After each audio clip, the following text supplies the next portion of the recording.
ndeko mwana mama yo oyo lula bokolongono ya nzoto yo nde olingi yovandisa nzoto kolongono. Voici un produit naturel, Maxi Bien-être, produit à base de plantes naturelles, restaure dysfonctionnement l'érectile de l'homme et redonne à votre corps l'harmonie et la santé. Pona bonzenga ya nzoto nanga,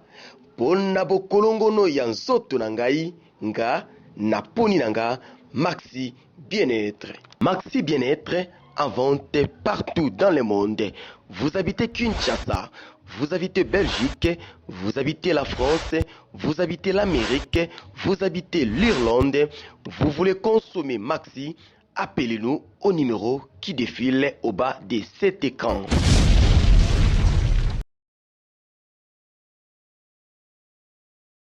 Aimable internaute, chers abonnés de www.congo.news, bonjour et bienvenue dans ce nouveau numéro de Qu'une réalité qui vous présente Bello Belcam. La qu'une réalité à l'autre, maman Likambo, Maïma Kinshasa, comme d'habitude, il y a pas mal de phénomènes à Kinshasa. Et phénomène, il y a l'élo, les ali, et Bakisi, Yabokoko, l'autre fois, Trobila qui est à Mibali, c'est l'autre, Trobila Lissusou, où est-ce que c'est Mapaya Bassi? Barabasi, il y a Kinshasa. Bakobi ko utiliser bakisi moko ya bokoko bakisi yango ezala bakombo belé misusu bazo benga ngo bloc cadena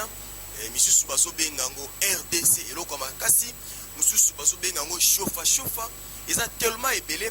moi difficulté ya kotanga bakombo nyoso ezali bloc cadena chauffa RDC eloko makasi nyonso wana ezali bakisi oyo barabasi bazali komikotisa na ba sexe na bango sous prétexte que ezozongisa bango lokola ba vierge lokola oba bengi bloc cadena. Il paraîtrait que soko ti yango na sexe ata soki yo bima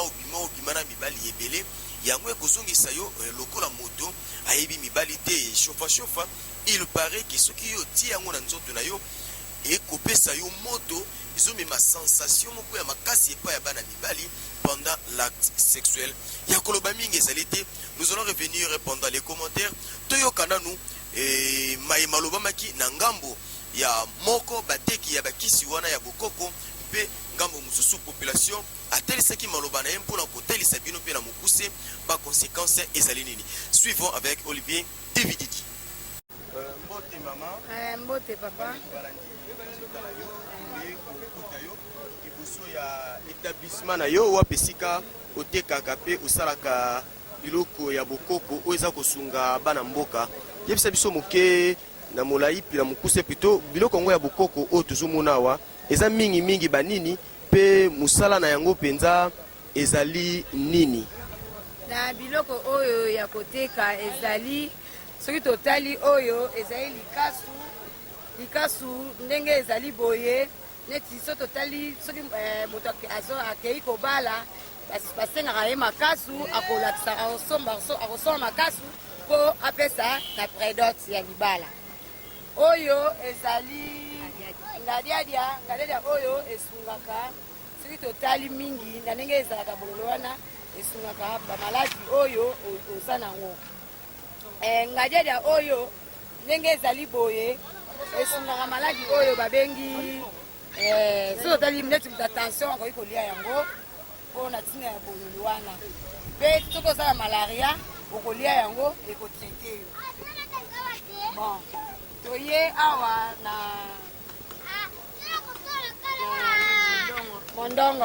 mondongo oyo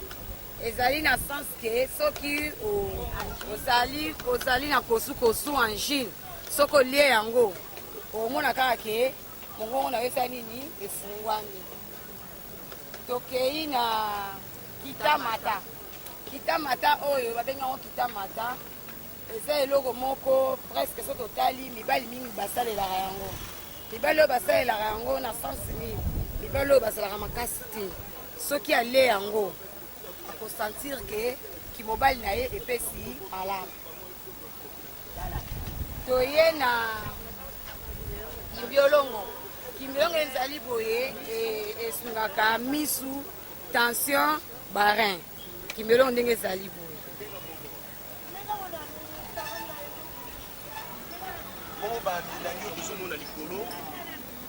Bamilangi oyo oyo eza na kati oyo eza presque biloko oyo mibali basalela babengi yango angoro. Ankoro. Angoro. Angoro. Bon. Oyo. Ankoro wana esalaka nini? Ankoro wana ezali mobali oyo aza impuissant. Soki azwi yango ameli yango na mai to ameli yango na sucre to na masanga ekotelemisaki mobali na ye.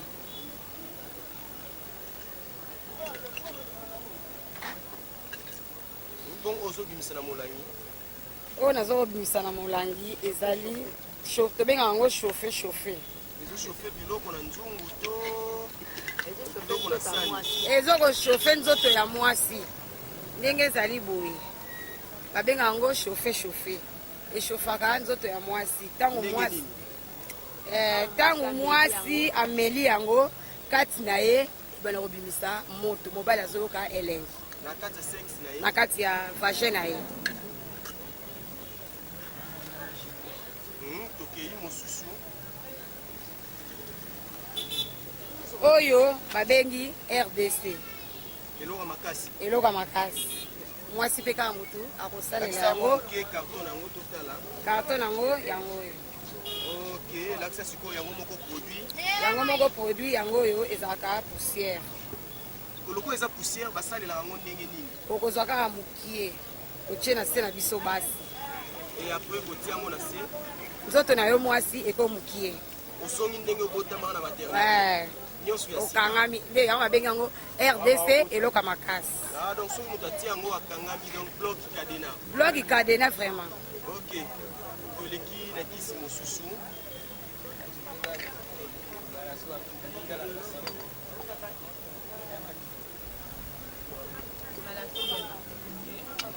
tokei oyo babengi yango bonbon. Bonbon ya bana mike. Bonbon ya bana mike te, bonbon mpe ya mikolo mwasi akoki kolia yango mobali mpe akoki kolia yango. Esalaka nini? Bonbon oyo eza mpe kaka mpona angine. Bonbon oyo soki olia yango mpona angine. Mwasi na mobali bakokolia yango mpona nini? Kasi soki bana mike te mpo eza makasi bana mike baliaka oyo ya boye te. Kisi mosusu ezali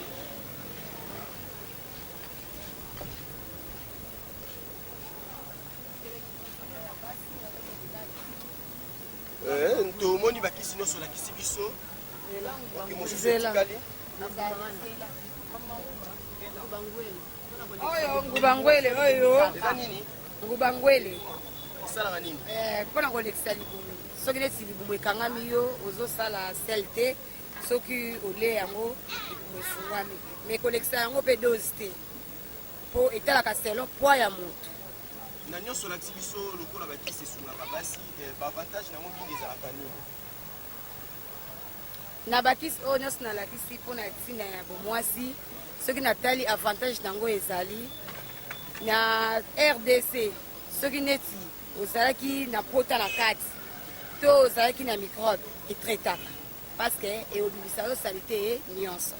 Na Kinshasa bavi pareke bino nde bosimbi mabala ya bato ya solo ezali ndenge wana ndenge olobi wana parceke soki osaleli yango na ndenge lolenge oyo balakiseli yo okomi propre mobali akosepela no makasi moya tiko eza te akokima lisusu te kadena liloba ya suka nasepeli na ndenge oye kotuna ngai na ntina ya biloko oyo etekamaka na mesa esengo na ngai yango wana bato ntango bakomona yango na ndenge napesi explication soki balingi mpo bamona baye na Saint-Thérèse batuni wapi maanzongo akolakisa bango biloko ndenge bayokeli na masolo na televizio. ezolobela nini phénomène ya bloc cadena na RDC bakiso basi bazobanga na se bazonga vierge par rapport au moyo mobali ozoloba bon mpona mwa eloko na oloba eza vraiment mpasi na bandeko biso mpasi bamibelabela mpe kobaka mpe bazali kobaka pamba te kotala mondele ntango azosala eloko azopesa avantage na désavantage eloko bandeko na biso bazobosana bakisi oyo baza kobaka wana eza mpe na bainconvénient na futur lelo okoki kobaka lobi oyebi te soki ekrie lobi beaucoup plus tomona babiloko wana ya kobaka babiloko ya kotiasa wana ekreaka bacancer surtout bango na se na bango basi eza na mpasi na babiloko oyo bazali kobaka wana pamba te likolo ekoya ekomemela bango maladi. Donc conseil mpona kopesa bandeko na biso ya basi batika bimelamela batika kobaka mpe elo mpe susu ezopesa bango susu mpasi eza liso mibali tolingi kaka kolanda basi oyo bazali vierge omo ezopesa bango motu eti ya koluka kotrompe biso. Donc bandeko na biso ya basi batika babiloko bazosala eza bien te lelo ozosala oyebi te fitir na yo ekozala ndenge nini ekomemelo nini pamba te age eza mokie lelo soko tie bimelamela obaki lobi na yo na bomama ekokutelo nini. Donc bandeko na biso ya basi batika babiloko bazomelamela wana bote ndeko oyekosola na yo mpona likambo ya kobaka balobi basi kokomi kobaka baka biloko na se ya nzoto mpo bozonga vierge bosepelisa mibali olobi nini bakanga oteyaka mpona biso bana basi osalisaka te bafie ndenge biso bakoma babaka bakoko bamambu ya biloko mokoko wana kobaka biloko wana biso babaka bangai otala se oyeba te oza komite biso bamama na nde baza bo babongana nde bateka bo babongana bamama ya biso ya kala kuta nde baza biso bana kopeyebele okomi kopeba kokolela bamama ya biso ya kala tozobi bato basi bakokotambolela toujours ya période te mais akomaka kotaka ekiponi bamai fi sokafani na ekiti katiki mai omona basi ebele bakotaka babaleje te mpona kotangatanga mai wana omoni kobaka bakeleki bakoloba ndeko yo ti olingi oyoka camarade aloba te okala salelaka yozo yo ti oyo ozo ti ozoyeba okanga na ekoti oyeba te obebisa vi na yo no biso mo obi kokota te bakancer mpe eza mpe na nzela nga nayebeke na ntango bakala nayebi te nanoyoka te ko bamama bakancer komi na biso le bafi ya lelo bakancer ekozwa biso ya batrice mpona nini nakozwa na babakisa repo kozwa bakisa repo asani azwaka zemi te nyonso nyonsola eza mpeka mabe kaka totikisa mabe tolanda o bamama na so bandako kosala mama na so akala bazala ekote biso te eleki lokoso eleki oka bamona eleki toka biso komope biso toyeba te mai mpe ezotangaka loka mosu oye mbote ndeko likambo yango ya kobaka blok kadena na rdc oyo basi bazobaka na basexe na bango mpo bazongaka lisusu vierge ezolobela oni na tanke mobali bon etanke mobali na oloba boye eza deja mabe puiske eloko eza naturel oyo eza fabriqué alors tomona même ata prenons exemple ya bafille oyo bazosalaki aya monene eloko ndenge nzambe asaleli yo oza naturel fotikala naturel epuis na mutu oyo aza mayele na ntango azomonake mutu oyoyo asali yango kosala ye moko ekoyebana puiske mwasi oyo aza na virginité ekoyebana ison akoyebana oyo mpe abakisi ya kobakisa ekoyebana bazwa exemple ya bafio bazwa minene wana lelo ezosukela bango ndenge nini ndenge nzambe asaleli yo folinga ozala bongo soki omibebisaki deja tikalaka ndenge obebisa parce que eza nzela na yo mo moto poni yango alors mpona kosukisa na bike bana basi bozala ndenge nzambe asaleli bino botika kokomplete baoyo ya kokomplete wana eza mabe ekomemela bino bainconvénient un jour cancer oyo tomona cancer ya matiti ya uterus cancer wana ezalaka eyaka na babiloko oyo basi bazokoutilize alors eza mabe bazala naturel nde nzambe asalela bango merci bote ndeko mwasi oyepa na bino mpo balobi bino nde kombi opération bakabaka okobaka bakisi na se ya nzoto okosepelisa kaka mobali oyo na vierge apropos na ngai conseil na kopesa ba jeune fille mpona bibakabaka eza malamu te mama eza malamu te bamama na nga basere na nga eza malamu te biso bafille fo tomiyeba bamama na bango tozoka esoma bakisi wana baza ndenge nini baza na biloko moko te aza kaka motu lokola yo soki oza moto akoyeba omonaka eloko te osoma no mpe jipi te aya mpe na ndaka libala te ta mosuku aza jeune fille lokola yo lelo bamama kutu akala mutu uta opréférence wana eta mosu mama kala aza bien kitoko par rapport na biso ba jeune fille tolinga bibaka baka bitiatia ba rdc banini eya na ntina moko te ekoboma yo kutu ozodétruire nde nzoto na yo biloko yango basomaka mobali papa bango mo bayeba bisika baso ponga na somba biloko wana te toyoka kaka na masonde babetaka na ebi kutu pase be utaka biloko na bango te ba ebi pe bakenda bisika bakenda somba babiloko ponga biloko wana na saila ngo te na naturel de nzamba salanga ndenge mama na ngati ato apesa nga conseil ke mwasi maya pompe sokola ka mai no bien so ebi ko sokoloza ka bien obali alingi akomonoka malamu olibisala sala yango bafimu so bakoma aza na périodité akoma ka kotia linge na se po ani bibaka bakeleki okende bwe mutu mususu omona bu mama aloba mama nazo ngata mama na mubimba ke mwana ana muke omona mwana ata musu na 12 ans mais kuna sa beba déjà donc ça passe concerne en plus ba jeune fille ba toi na ba bonga te o ba tekela biso bloko na ba bonga te di mela lisusu mama so ça normal oza na santé wa normal et simba te ba musu tu ba minene ba so ko tu ba kita yo so luka kutu o bakisama kokoma kotanga ba mai na sens te ba yo ka conseil ba cancer à matrice bamisuni matrice ngo bota mafuta oyoka nga famille ndo fama batia ndo bité zamba sala ko normal yo moko luka na yo bimela na yango lelo e commission bongo age peso pusana tozo kendo zo bota tozo combattre ni nezo sala raisonner combien de compromis kotina nzoto ya sa maladie o belite mo bimela ba mélange kiriki yango zo bebisa biso ba jeune fille donc conseil quand on peut ça ba jeune fille total ba maman na biso ba maman so ba sana mambo wana te to ba maman kala boti ba kofinike ka nini oyo esili biso lelo e komo basala be bazongsa be nazonga bo na sabe na ndenge ngana sokola ma ya pompe ndenge ngana ebende ba pakana ba laksanga ezaka mai kaka ya pompe belo sokoli kibo mwasi abu pia motende oza au courant ya ba pratique comme ça na Kinshasa basi ba komo ba kama kisi mo bazobenga RDC susu bazobenga mo bloc kadina so ba vandeli yango ba baki ezo kisaka bango ngere susu na état ya virginité nino ko ko ba rapport ba pratique na basi na ça donc moi concerne repesa bango eza ba convenir belé repesa wa matrice le blanc est bien pété le ba se qui va jeunesse le mais c'est important le lobby baba moi ça maintenant va gagner dans le passé mais moi na ba direct basi na mbasa le reçu matin dans le bala et comme un ndo qui t'attend ndo dans hier moko abesi lobby na le lo donc on va ngwana c'est tout merci. Merci Mingi, vous venez de suivre les images que nous a proposé Olivier Divididi et Bolandi Mama wana moteki ya bakisi ya bokoko. Côté la même sa façon de parler, elle se sent vraiment à l'aise pendant qu'il y a Zoubouma Bilingi. À ça qu'on se sentir vraiment très à l'aise, elle est toujours souriante pendant qu'il bilingue basa ko baby sa ba vie pe ba avenir na bango. Ba ki sona bango basa ko kotisa na ba sexe na bango et ça contrôler té.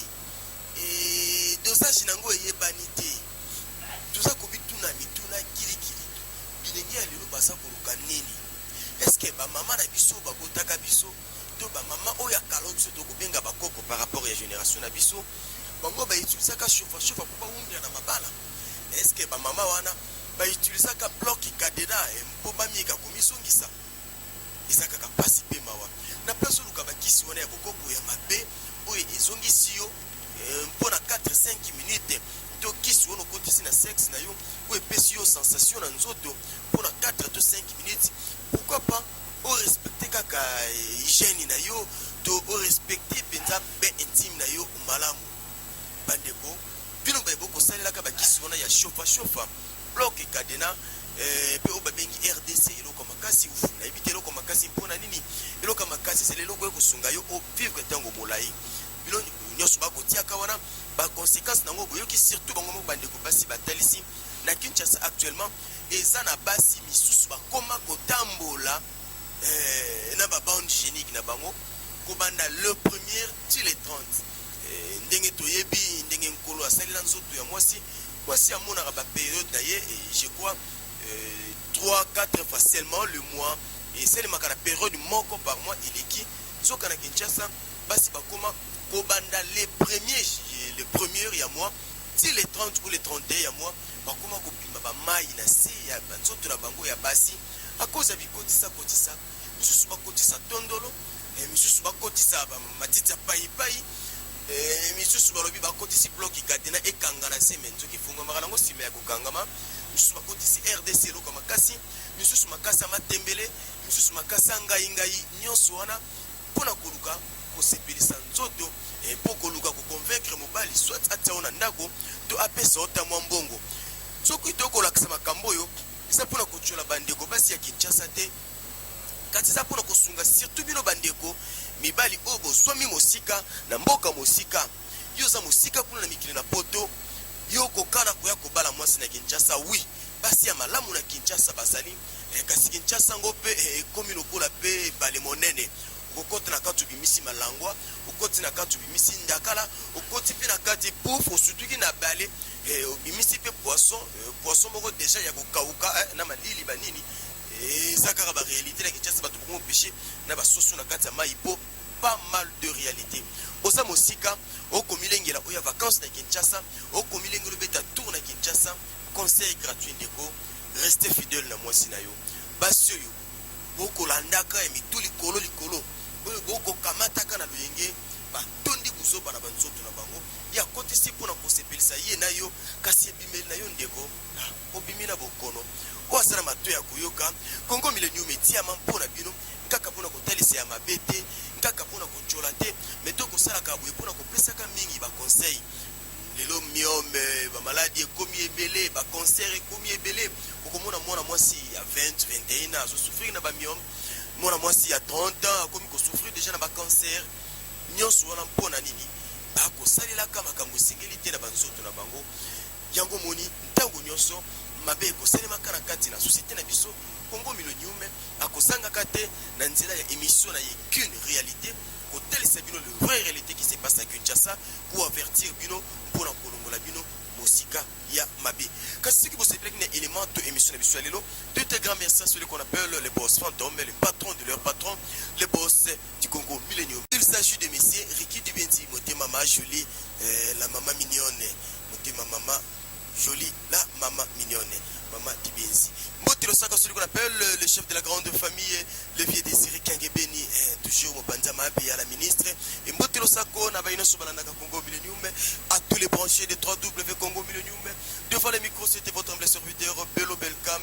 papa na Christine et derrière la caméra c'est toujours et encore Olivier Divididi mpona lelo tusuki wana tukutani na mikolo mikoya bye bye.